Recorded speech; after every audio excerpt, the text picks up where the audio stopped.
afternoon. This is the market update for buy sell short for Tuesday, June 3rd. And we're starting off here with the Dow chart that possibly looks a little bit topped, although in this kind of summer doldrum volume kind of lacking market, you know, just like yesterday, if we flip over and look at the 15-minute chart yesterday, just some crazy action all over. ISM number yesterday morning got misreported a couple of times, and the way the robots are these days, up and down we went pretty quickly, and then we ended up on the day. It's just that kind of market where it doesn't take much to move things, but it seems very, very dead. It's more a scalper's market right now in the majority of stocks, and then you have certain stocks that just go boom because traders are in this low volume environment. Chasing volume is essentially what it is, and chasing stocks up big, and we've been seeing that over the last couple of days. We actually had a couple of our plays go up big, but we'll jump into that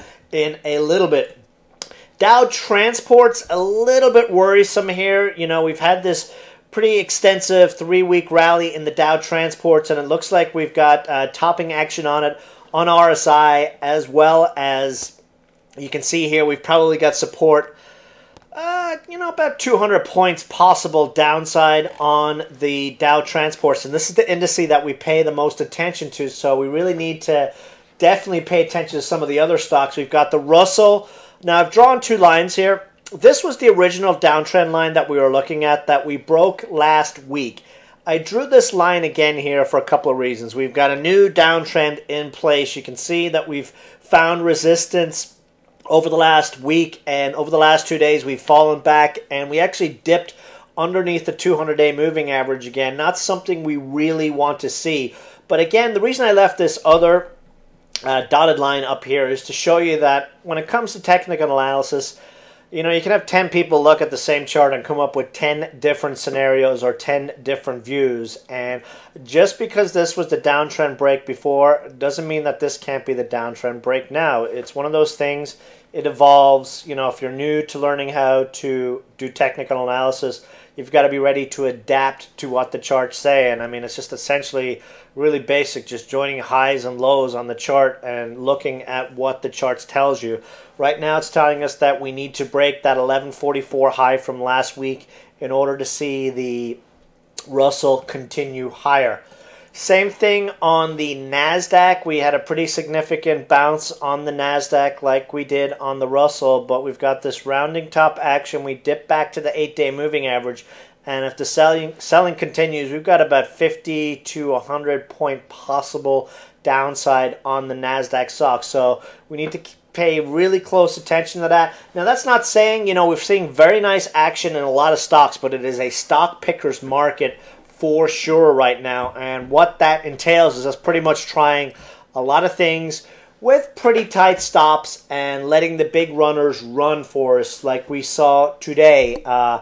That being NFEC. This was a breakout play yesterday based on the movement we were seeing in some of the pollution stocks. And you recall on the weekend video, I had talked about how we had very nice biotech momentum over the last couple of weeks, and that we would be looking to see that spread out. And the two sectors we were looking at were China stocks and small cap tech. Small cap tech, not so much. China stocks blowing up over the last couple of days. And today, you know, this stock just went boom, didn't look back, and just kept going and going and going. And when it broke that 150 area, everyone and their mom wanted to buy this stock. And you actually had traders paying $2.40 for this stock.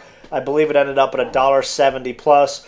Watch for financing on this stock any day. But again, a very nice chart breakout, and this is the kind of action you're seeing all over. I mean, another stock that did that today was SARA. This one, look at this, almost a mirror action. No one wants to buy these stocks when the charts look good, but if it's up in volume and up 25-50%, they have no problem chasing. This is a widow maker market, or a divorce maker, because when you tell your wife that you bought this stock at $2.70 and it closed at $1.65, yeah, you're sleeping on the couch is all I got to say. But that's the kind of market it is. We're going to look for these kind of charts, get in, get our couple of slices out of the pie. I mean, and a lot of traders in the room left a lot of money on the table on NFEC, but you know, All we want is a couple of slices of the pie, and we can let these donkeys chase them way up into the stratosphere. We'll just move on to the next one. And that next one was THTI.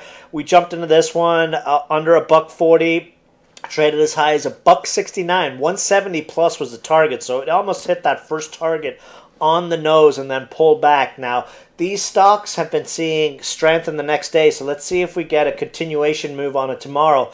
Another China pollution play, AMCF. We got a very nice spike on this one. Closed around the $2 level. Got very strong support at $1.90, and this might be like NFEC, where tomorrow, when this stock's at 230 plus, everyone decides they want to buy it and up it goes. It's just that kind of market right now, and you have to be prepared for it, where, you know, and these kind of stocks, especially these low volume, low flow plays, you can't be going into these with large positions. You go half positions, and, you know, if you're going to take half off on the pops, you just trail your stops higher and leave a little bit to see where the cracked heads take them.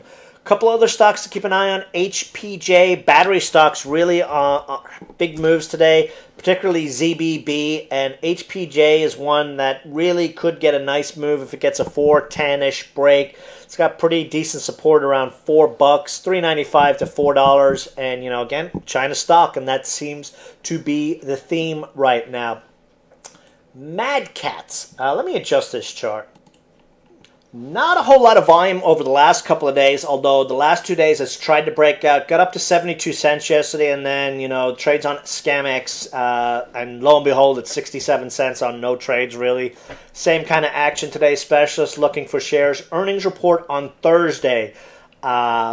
This is when we're going to get an idea on the Amazon Fire Controller news. This will be a play into earnings, I believe, even if it's only small. Because if we get that Amazon Fire PR, boom, this stock is over $1 in a blink, and still threatening to do a positive MACD cross. Stochastics are up through 50. We should see some nice movement in this stock tomorrow into the earnings report on Thursday. Giga Media gave us a very nice pop over the last couple of days. Got as high as 116-ish yesterday. Again, you know, as is the case lately, back down on low volume. It's one of those pop and droppy markets. Another one example of that is HH. It's just a matter, if you're playing this market, you know, you got to be willing to accept these kind of moves in some of these stocks. It's just the way it is right now. But as for the overall market, you know, we're going to continue to plug along. Not going really, really big because, you know, we've got two things working against us. The indice charts are hinting at a possible retrace.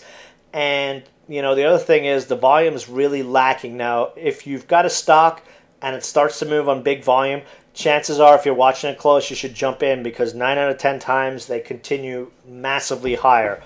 So that's it for the video, guys. Any questions, shoot me an email, feedback@buysellshort.com. Have an awesome evening, and see you all in the chat room tomorrow. Bye.